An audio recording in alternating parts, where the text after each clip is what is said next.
चलो indirect method के दूरी वगैरह लेंथ वगैरह मेजरमेंट करने का कौन सा मेथड चल रहा है अपना भी? इनडायरेक्ट, है ना। तो इनडायरेक्ट में कौन सा वाला पढ़ चुके हो? अप्रत्यक्ष विधि में कौन सी विधि पढ़ चुके हो? रिफ्लेक्शन, परावर्तन विधि क्या कर चुके हो? पढ़ चुके हो। अब दूसरा है अपना क्या है? पैरेलैक्स मेथड, दूरियां वगैरह नापने के लिए। तो इससे ये जो जैसे तारे ओरे होते हैं ना, काफ़ी ज़्यादा दूर, जैसे स्टार्स वगैरह हो गए, उनकी दूरियां अगर नापना हो, ठीक है ना।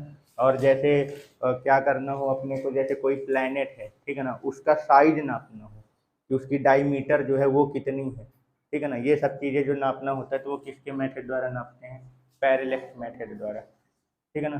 तो इस मेथड को लंबन विधि, पैरेलैक्स मेथड को लंबन विधि बोलते हैं। तो सबसे पहले इस मेथड को समझने से पहले ये पैरेलैक्स क्या होता है, किसे कहते हैं, ये पहले समझ लो, ठीक है ना।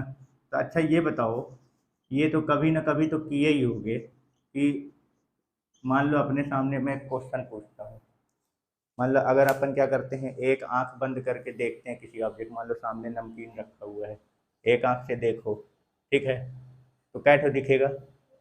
और दो आंख से देखे तो दो ठो ना दिखेगा। चलो अच्छा, इसमें एक घटना घटित होती है, पता है क्या? किसी भी ऑब्जेक्ट, कोई भी ऑब्जेक्ट सामने रखा हो, उसको एक आंख से देखो, फिर ये वाला, इस वाले को खोल के तुरंत ऐसे करके देखो दूसरे वाले से, तो वो ऑब्जेक्ट अपनी जगह से थोड़ा सा हिल, मतलब मूव करता हुआ दिख जाएगा। ऐसा लगेगा कि वो अपनी जगह से क्या हो चुका है, हट चुका है, और जबकि वो हटा नहीं है, वो है वहीं पे। तो ये क्यों हो रहा है? ऐसा कारण क्या है इसका? हाँ, जो आँख, जो आप जो देख रहे हो ऑब्जेक्ट को, इसको बोलते हैं ऑब्जर्वेशन पॉइंट। जिस जगह से आप किसी वस्तु को देखते हो उसको क्या बोलते हैं? ऑब्जर्वेशन पॉइंट, प्रेक्षण बिंदु। तो जब हम किसी ऑब्जेक्ट को देखने के लिए उसका ऑब्जर्वेशन पॉइंट क्या कर देते, चेंज कर देते हैं, तो उन ऑब्जर्वेशन पॉइंट के रिस्पेक्ट में उस ऑब्जेक्ट का पोजीशन भी क्या हो जाता है? चेंज हो जाता है, जबकि वो है वहीं, सिर्फ अलग अलग एंगल से देखोगे तो वो अलग अलग जगह पे क्या होता है, दिखाई देता है। बात समझ में आई? यानी कि ऑब्जर्वेशन पॉइंट यानी प्रेक्षण बिंदु को बदलने पर जो ऑब्जेक्ट का पोजीशन जो चेंज हो जाता है, इसी घटना को क्या बोलते हैं? पैरेलैक्स बोलते हैं, लंबन। बात समझ में आई? क्लियर हुआ? ठीक है ना। और जबकि वो बदला नहीं है वहीं पे, ठीक है। तो लंबन किसको बोलते हैं? क्या डिफाइन करोगे इसको, पैरेलैक्स को? कि ऑब्जर्वेशन पॉइंट को बदलने पर ऑब्जेक्ट का पोजीशन जो होता है वो भी क्या हो जाता है? चेंज हो जाता है। इस घटना को क्या बोलते हैं? पैरेलैक्स, ठीक है ना। ऑब्जर्वेशन पॉइंट यानी कि प्रेक्षण बिंदु को बदलने पर ऑब्जेक्ट यानी कि वस्तु का पोजीशन, मतलब स्थिति क्या होती है? बदलती हुई दिखती है। इसी घटना को क्या बोलते हैं? पैरेलैक्स, ठीक है। क्लियर? जैसे मान लो अपना, अब कोई ये ऑब्जेक्ट है, मान लो यहाँ पे कोई ऑब्जेक्ट रखा हुआ है, ये, ठीक। अब इसको मान लो यहाँ पे ऑब्जर्वेशन पॉइंट है, एक ये है और एक ये ऑब्जर्वेशन पॉइंट। तो जिस भी ऑब्जर्वेशन, दो अलग अलग पॉइंट से आप जो देख रहे हो उनके बीच का जो डिस्टेंस होता है, इसको क्या बोलते हैं? आधार बोलते हैं। क्या बोलते हैं? आधार, बेस। ध्यान रखना, दो ऑब्जर्वेशन पॉइंट के बीच का जो डिस्टेंस होता है उसको क्या बोलते हैं? बेस, ठीक है ना। एक बार इसके रिस्पेक्ट में देखोगे इस ऑब्जेक्ट को, और एक बार इसके रिस्पेक्ट में आप इस ऑब्जेक्ट को देखोगे, तो दोनों के रिस्पेक्ट में इसकी पोजीशन अपनी जगह से थोड़ी क्या होगी? चेंज होती हुई दिखने लग जाएगी। तो उसी घटना को क्या बोलते हैं? पैरेलैक्स। क्लियर? ठीक है। हाँ, ये घटना है, फिनोमिना। और फिर उस घटना का उपयोग करके जब हम क्या करते हैं, ये तारे वगैरह, स्टार्स वगैरह हो गए, इनका डिस्टेंस वगैरह जब निकालते हैं तो उसको बोलते हैं पैरेलैक्स मेथड, ठीक है। ठीक है, तो समझ गए ना कि पैरेलैक्स किसको बोलते हैं, ठीक है ना, क्या फिनोमिना है। अब ये समझते हैं, इसका बेस समझ लेते हैं कि इस मेथड से जो ऑब्जेक्ट का डिस्टेंस, जो लॉन्ग डिस्टेंस ऑब्जेक्ट है उनका डिस्टेंस कैसे फाइंड करते हैं, जो ज़्यादा दूरी पर वस्तु रहती हैं। तो करते क्या हैं, जैसे मान लो ये कोई ऑब्जेक्ट है, ठीक है ना, ये, अब इसकी हमें दूरी बताना है। अब यहाँ पे मान लो ये क्या है, अब यहाँ पे मान लो अर्थ है, पृथ्वी है। अब ये ऑब्जेक्ट काफ़ी डिस्टेंस पर है, ठीक है। अब इसको कैसे फाइंड करेंगे?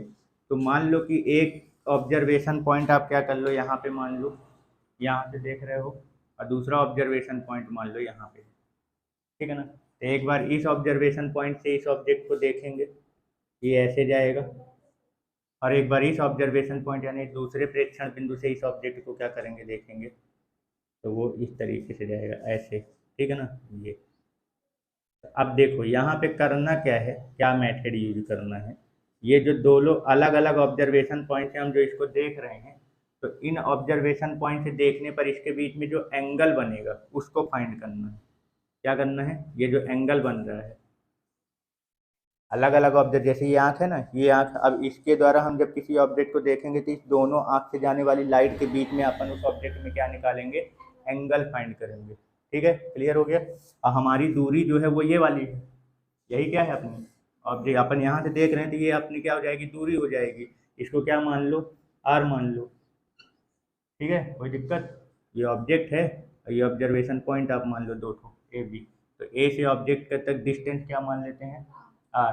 और इन दोनों अलग अलग ऑब्जर्वेशन पॉइंट यानी प्रेक्षण बिंदु से इस ऑब्जेक्ट पर बनाए गए एंगल क्या मान लेते हैं, थीटा। ठीक है, अब देखो, अब ऐसा तो नहीं, ये काफ़ी लंबी दूरी अपन मेजरमेंट कर रहे हैं, पास वाले के लिए तो ये मेथड यूज नहीं करते हैं, दूरी काफ़ी ज़्यादा, तो ये वाली जो दूरी होगी ऑब्जर्वेशन पॉइंट के बीच का जो डिस्टेंस होगा उसके रिस्पेक्ट में ये क्या होगा, बहुत ज़्यादा होता है। ये क्या होता है, बहुत ज़्यादा होता है। तो अब ये इमेजिन करो कि ये वाला जो डिस्टेंस है, ये, इसको आप क्या मान लेना कि इसको आर्क मानो, सॉरी वो चाप, हिंदी में क्या बोलते हैं, चाप बोलते हैं ना आर्क को। सर्किल जो होता है, सर्किल का जब अपन जैसे मान लीजिए सर्किल है, ये इसका छोटा सा हिस्सा निकाल, अब ये मान लो सेंटर यहाँ जहाँ तक उसका ये क्या हो गया, रेडियस। अब इसी का छोटा सा हिस्सा निकाल लेंगे तो वो क्या कहलाएगा, आर्क कहलाता है ना, चाप। तो अब ये देखो, मैं ये बोल रहा हूँ कि ये वाली दूरी, इसको ऐसे इमेजिन करो, ये वाली दूरी यानी रेडियस। अब ये रेडियस अगर मान लो बहुत ज़्यादा हो, तो अगर आप सर्किल का छोटा सा हिस्सा निकालोगे आर्क, तो वो आपको एक स्ट्रेट लाइन की तरह दिखेगा, दिखेगा कि नहीं दिखेगा, है ना। तो ये अपना जो ये जो डिस्टेंस आपको दिख रहा है ये बीच में, ये डी, इसको क्या मानना है आपको, आर्क मानना है, ये चाप मान लेना है इसको। क्लियर हो गया। तो ये अपना क्या हो गया, डी जो है ये चाप। तो अब बताओ, ये आप इसको रेडियस मान लो, इसको क्या मान लो, एंगल मान लो, और इसको क्या मान लो, आर्क, त्रिज्या, कोण और चाप। अब इन तीनों से रिलेटेड कोई फॉर्मूला जानते हो, कोण बराबर चाप बटे त्रिज्या, होता है ना, कोण बराबर चाप बटे त्रिज्या, angle is equal to arc upon radius. ये अब यही फॉर्मूला अपने को क्या करना है, इसमें अप्लाई करना है। तो अपने को दूरी निकालना है ना, तो दूरी क्या है, रेडियस यानी त्रिज्या, तो त्रिज्या को इधर भेज दो और एंगल को इधर भेज दो, आर का अपॉन थीटा। क्लियर। और एक चीज़ और ध्यान रखना है अब यहाँ पे, ये आर्क तो अपनी दूरी तो मान लो मीटर में रहेगी, कोई दिक्कत नहीं है, लेकिन ये जो थीटा है ये एंगल में रहेगा, डिग्री में। तो इसको तुम्हें रेडियन में क्या करना पड़ेगा, कन्वर्ट करना पड़ेगा। तो यहाँ ये चीज़ ध्यान रखना कि यहाँ जो एंगल है वो अपना काहे में रखना पड़ेगा, रेडियन में रखना पड़ेगा। जैसे 180 डिग्री बराबर पाई रेडियन, 180 डिग्री बराबर पाई को ही 180 बोलते हैं कि नहीं बोलते हैं, है ना। तो जैसे ये 180 डिग्री बराबर क्या होता है, पाई रेडियन। ठीक है, ये तो अब जितना डिग्री होगा उसको रेडियन में कन्वर्ट करने के लिए क्या करोगे, 1 डिग्री बराबर पाई बटे 180, तो थीटा डिग्री बराबर पाई बटे 180 गुणे थीटा कर देना, तो ये काहे में कन्वर्ट हो जाएगा, रेडियन। तो ये वाली वैल्यू यहाँ पे यूज करना। तो आ गया समझ में कि पैरेलक्स मेथड क्या होता है, और पैरेलक्स मेथड द्वारा लॉन्ग डिस्टेंस फाइंड कैसे किया जाता है। ठीक है ना। तो अपन क्या मानेंगे, अर्थ पर कहीं पे दो ऑब्जर्वेशन पॉइंट लेंगे, ठीक है ना, उन दोनों ऑब्जर्वेशन पॉइंट से क्या करेंगे, उसके जाने वाली लाइन और उस ऑब्जेक्ट पर बनाए गए एंगल को फाइंड कर लेंगे, और इन दोनों ऑब्जर्वेशन पॉइंट के बीच का जो डिस्टेंस है इसको क्या मानेंगे, रे वो आर्क मानेंगे, चाप। ऑब्जर्वेशन पॉइंट यानी प्रेक्षण बिंदु से ऑब्जेक्ट तक की डिस्टेंस को क्या मानेंगे, रेडियस, त्रिज्या। तो अपन कोण बराबर चाप बटे त्रिज्या वाला फॉर्मूला लगा के त्रिज्या इज इक्वल टू यानी radius is equal to arc upon angle कर लेंगे। अब एंगल को किस में कन्वर्ट कर लेना है, रेडियन में। उसके बाद जो सॉल्व करने पर आएगा वो अपना ये दूरी बता देगा। समझ गए, कोई कंफ्यूजन, ठीक है। चलो तो समझ गए पैरेलक्स मेथड में कैसे, मतलब क्या मेथड अप्लाई करके डिस्टेंस निकाला जाता है, ठीक है ना। वो कॉमन है, मतलब वही एंगल इक्वल टू आर का अपॉन रेडियस लगाएंगे, कोण बराबर चाप बटे त्रिज्या, वहीं की त्रिज्या बराबर क्या कर लेना अपने को निकालना है। और एंगल किस में यूज करेंगे, कोण का मान किस में यूज करेंगे, रेडियन में, ठीक है, क्लियर। चलो अब देखो, जैसे मान लो हमको क्या करना है, यहाँ से तारे की दूरी निकालना है, स्टार की। तब ये स्टार, अर्थ से स्टार की दूरी बहुत ज़्यादा होती है, पृथ्वी से तारों की दूरी क्या होती है, बहुत ज़्यादा है। तो अगर तुम पृथ्वी में ही कोई 2 ऑब्जर्वेशन पॉइंट मानोगे, भाई ये जो पैरेलक्स मेथड अगर अपन अप्लाई करेंगे, लंबन विधि से अगर निकालेंगे, और आप 2 ऑब्जर्वेशन पॉइंट यानी प्रेक्षण बिंदु कहाँ मानते हो, पृथ्वी पर ही अगर मानते हो वही दोनों पॉइंट, तो वो 2 पॉइंट स्टार के रिस्पेक्ट की तुलना में बहुत कम हो जाएंगे, बहुत कम दूरी आएगी। तो वो जो दोनों के बीच की जो दूरी होगी, आधार रेखा, बेस लाइन जो होगी, वो क्या होगी, बहुत कम आएगी। तो अगर वो दूरी कम होगी तो उसके द्वारा स्टार तक में जाके बनाने वाला एंगल भी क्या हो जाएगा, बहुत कम आएगा। और जब एंगल काफ़ी कम हो जाएगा, बहुत छोटा हो जाएगा, तो फिर वो डिस्टेंस मेजरमेंट करना इम्पॉसिबल हो जाएगा। तो एंगल भी थोड़ा बहुत क्या है रहना चाहिए, जिससे कि अपन मेजरमेंट क्या है आसानी से कर सकें, ठीक है ना। तो यानी कि अगर स्टार वगैरह का डिस्टेंस निकालना है तो अर्थ पर ही, तो अपन दोनों ऑब्जर्वेशन पॉइंट अर्थ में एक जगह पर ही अपन नहीं मान पाएंगे। ऐसा अगर करेंगे तो बेस लाइन जो है, यानी आधार की रेखा, यानी दोनों ऑब्जर्वेशन पॉइंट के बीच का डिस्टेंस क्या होगा, बहुत कम होगा। किसके रिस्पेक्ट में, ये दूरी जो निकाल रहे हो आप उसके रिस्पेक्ट में। और जब ये दूरी बहुत कम होगी तो वहाँ पे ऑब्जेक्ट पर बनाया गया एंगल भी क्या होगा, बहुत कम हो जाएगा। तो थोड़ा इस प्रभाव को ख़त्म करने के लिए, इस प्रॉब्लम को सॉल्व करने के लिए क्या सोचा गया है कि जैसे मान लो ये क्या है, सूर्य है, ठीक है। अब इसी के अराउंड अर्थ क्या होता है, चक्कर लगाता है ना। इसी के अराउंड चारों ओर अर्थ क्या होता है, चक्कर लगा। मान लो यहाँ पे क्या है, अर्थ है अपना, ठीक। अब स्टार का हमको क्या निकालना है, दूरी निकालनी है कि स्टार जो है, मान लो जैसे यहाँ पे है स्टार, क्लियर। अब इसका अपने को डिस्टेंस फाइंड करना है। यहीं पे तो ऑब्जर्वेशन हम पॉइंट नहीं मान सकते हैं, कारण समझ में आ गया ना क्यों। तो अब क्या किया जाए, ऑब्जर्वेशन पॉइंट किसको माना जाए। तो देखो क्या सॉल्यूशन निकाला गया, ये जो अर्थ है वो सूर्य के अराउंड जो होता है वो क्या करता है, ऐसे रिवॉल्व करता है, चक्कर लगाता है। तो इन्होंने क्या सोचा कि थोड़ा ऑब्जर्वेशन पॉइंट के बीच का डिस्टेंस जो है लंबा रखने के लिए इन्होंने क्या कहा कि जैसे अर्थ, जैसे अभी यहाँ पे है, ये रिवॉल्व करके 6 महीने बाद जस्ट इस डायमीटर के अपोजिट आ जाएगा, यहाँ पे आ जाएगा। 12 महीने में तो पूरा चक्कर कंप्लीट कर देता है। अब जैसे जहाँ पे है तो यहाँ से लेंगे ऑब्जर्वेशन पॉइंट, आप यहाँ मान लो, और 6 महीने बाद दूसरा ऑब्जर्वेशन पॉइंट जस्ट इसके डायमीटर में यानी व्यास के जस्ट अपोजिट आ जाएगा। यानी कि दोनों ये ऑब्जर्वेशन पॉइंट कहाँ आ जाए अपना, डायमीटर में आ जाए, क्लियर ना, ठीक है। तो अब इसका क्या फायदा, मतलब अब इसको ये करके अब क्या करेंगे, तो ये क्या करते हैं, अब यहाँ पे वो इसलिए डायमीटर के जस्ट अपोजिट लिए हैं कि ये क्या करेंगे, एक और यहाँ पे कोई पॉइंट मान लेंगे और इसी के स्ट्रेट में ये क्या करेंगे, इसको मिला लेंगे। समझना थोड़ा सा, ये इसी के स्ट्रेट में क्या कर लिया इन्होंने, इस लाइन को क्या कर लिया, मिला लिया। जस्ट जब वहाँ पहुँच जाएगा तो यहाँ पे भी इसी तरीके का एक दूसरा पॉइंट जो इसी के पैरेलल जा रहा हो, दूसरा पॉइंट ऑब्जर्व रहेगा जो लाइन है, मतलब एक तरीके का, ये सब एनालिसिस वाला है, ठीक है ना। तो इसी के जस्ट पैरेलल यहाँ से क्या करेंगे, एक लाइन ऐसे ड्रॉ हो जाएगी, ठीक है ना। डायमीटर के जो व्यास है उसके अलोंग ये क्या रहेंगे, तो दोनों अपने को पॉइंट मिल गए। ये अपना क्या कहलाएगा, ये पहला ऑब्जर्वेशन पॉइंट हो जाएगा, ये दूसरा वाला ऑब्जर्वेशन पॉइंट, 2 प्रेक्षण बिंदु। अब इसी के जस्ट क्या है, एक दूसरे के पैरेलल लाइन जाने वाला 2 पॉइंट को इन्होंने क्या कर लिया, ऑब्जर्व कर लिया। अब अपने को डिस्टेंस इसका निकालना है, ठीक है ना।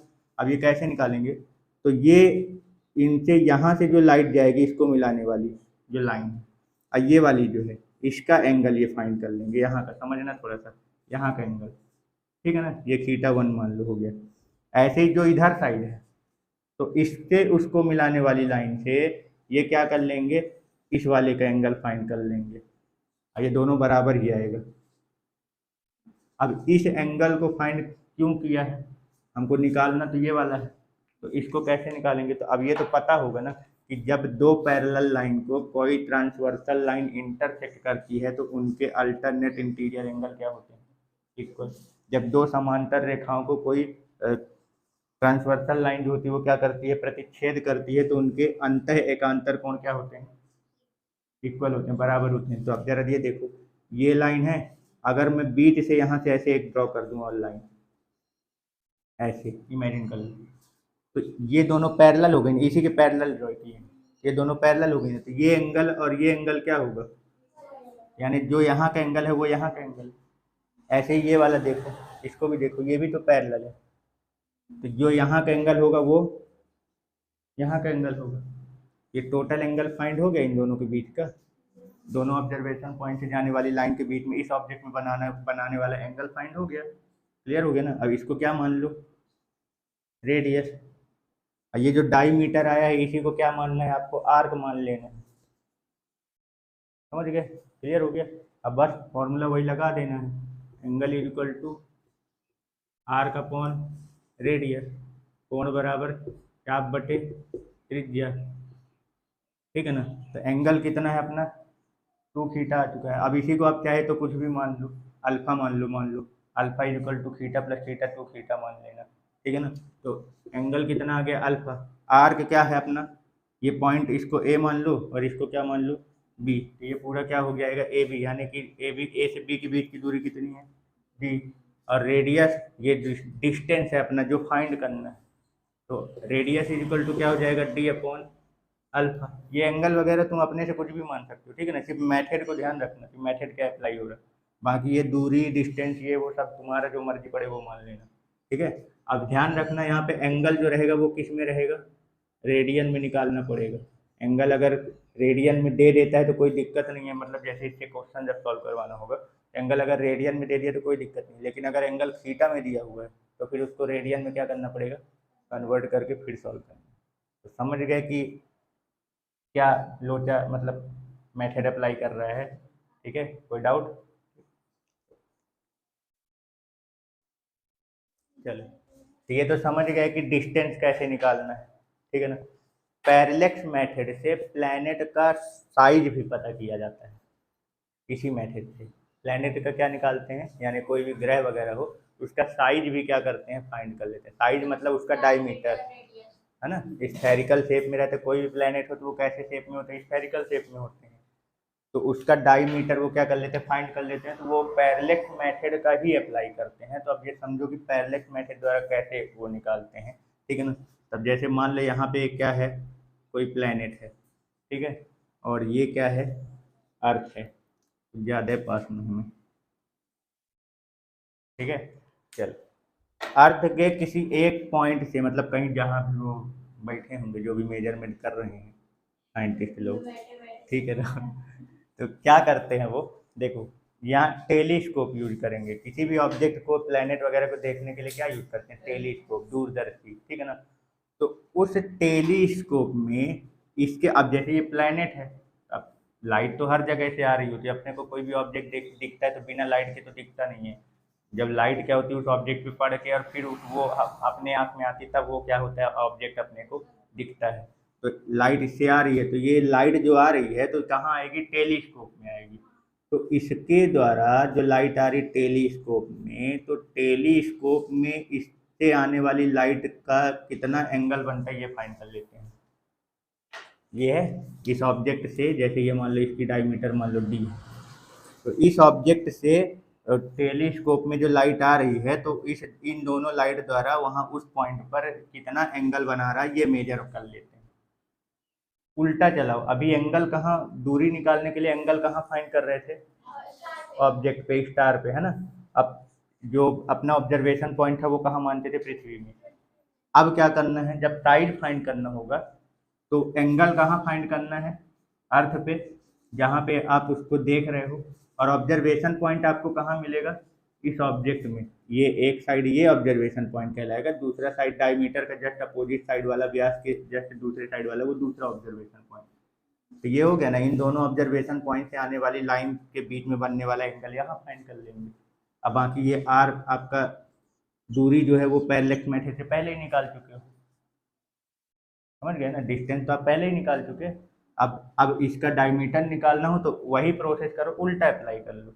अब तो यहाँ का एंगल फाइंड कर लेंगे, अब फिर वही प्रोसेस अप्लाई कर देना। ये अपना अब इस बार ये क्या कहलाएगा, आर्क, ये तो रेडियस ही रहेगा और ये एंगल। तो फॉर्मूला तो वही लगाना है, angle is equal to arc upon radius. तो क्या फाइंड करना था अपने को, डायमीटर ना, इसका साइज फाइंड करना है ना। तो D is equal to theta into R, ये फॉर्मूला लग जाएगा बस। अब यहाँ पे थीटा फिर से बात वही बता रहा हूँ, थीटा जो रहेगा वो काहे में रहेगा, एंगल जो होगा उसको काहे में रखना है, रेडियन में रखना है। ठीक है, तो कोई डाउट कि डिस हाँ, ऑब्जर्व नहीं कर रहे हैं, ये जो लाइट आ रही है ना इससे, तो ये यहाँ पे आती है तो टेलीस्कोप की मदद से क्या करते हैं, मतलब ये लाइट जो होती है, जैसे किसी भी ऑब्जेक्ट को देखना हो तो वो इतना दूर है, अपने खुली आंख से तो दिखेगा नहीं, तो टेलीस्कोप यूज करते हैं, दूरदर्शी। उस दूरदर्शी से देखते हैं तो वो दूरदर्शी से जो उस ऑब्जेक्ट की लाइट आ रही होती है उस दूरदर्शी में, तो उससे वो क्या कर लेते हैं, एंगल एनालाइज करते हैं ये। ठीक है ना, अपन यहाँ केवल मेथड की, यहाँ अपन केवल मेथड बस की बात कर रहे हैं, अब ये नहीं बात कर रहे हैं कि ये एंगल कैसे एनालाइज कर रहा है, ये वो सब उनका अपना सिस्टम है, उनके पास रखा हुआ है सब चीज़। ऐसा नहीं कि बस एक टेलीस्कोप लेके बैठ जाएंगे तो उनको सब मिल जाएगा, बाकी सारी चीज़ें मेजरमेंट करने के लिए उनके पास सुविधा रहती है। हम मेथड की बात कर रहे हैं। ठीक है ना, तो करते क्या है, तो ये जहाँ पे अपन टेलीस्कोप से उस ऑब्जेक्ट को देख रहे हैं, तो इस ऑब्जेक्ट द्वारा उस जो लाइट आ रही है, तो उस लाइट के जो लाइट आ रही है तो इस टेलीस्कोप में आके क्या होगी, इंटरसेक्ट करेगी, तो उसके बीच का एंगल फाइंड कर लेंगे। और दूरी तो पहले ही फाइंड कर चुके हैं इसके जस्ट पीछे वाले मेथड में, वहां पे भी पैरेलल मेथड ही लगा के क्या निकाले थे, डिस्टेंस। भाई जो अभी सूर्य के चारों ओर घूम के एक डायमीटर वाला जो कर रहे थे ना, उससे क्या निकाल लिया, डिस्टेंस। अब फिर अभी इसी का जस्ट अपोजिट अप्लाई करके अब क्या निकालेंगे, इसका डायमीटर। इस बार ऑब्जर्वेशन पॉइंट अपना पृथ्वी पर नहीं है, ऑब्जर्वेशन पॉइंट कहाँ है, वो स्टार जो भी प्लेनेट ऑब्जेक्ट है उसमें है, तो उसका दो ऑब्जर्वेशन पॉइंट, उसके डायमीटर में दो अपोजिट साइड जो पॉइंट है उसको माना जाता है प्रेक्षण बिंदु। और उस प्रेक्षण बिंदु द्वारा जो एंगल बनेगा वो कहाँ बनेगा, अर्थ में, कहाँ, जहाँ वो जो आप जो टेलीस्कोप की मदद से उसको जो देख रहे हो उसमें बनेगा। ठीक है ना, अब बाकी रेडियस पहले से फाइंड है, फॉर्मूला फिर से वही लगाना है, बस इस बार रेडियस ना फाइंड करके डायमीटर फाइंड करना है। व्यास, व्यास ही तो इसकी क्या है, व्यास पता चल जाएगा तो बता देंगे ना कि उसकी साइज कितनी है।